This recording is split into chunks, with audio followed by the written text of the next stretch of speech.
Hello guys, welcome back to the HardReset.Info channel. Today I'm going to tell you where do you have your microphones in your Samsung Galaxy Buds3 FE.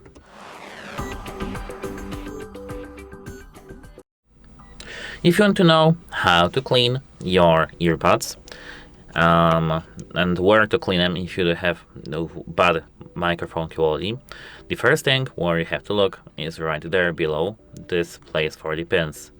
Here, as I can see, below these pods, I can say here, this little thing.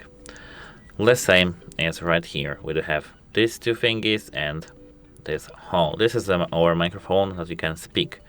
Apart from that, the microphone we do have two is for A and C, but it's in the different placement, so actually it's useless to know because we don't really have to clean it to talk with somebody. Of course, you can just clean this area because this is the in-ear sensor, and clean this area because this is this ANC microphone.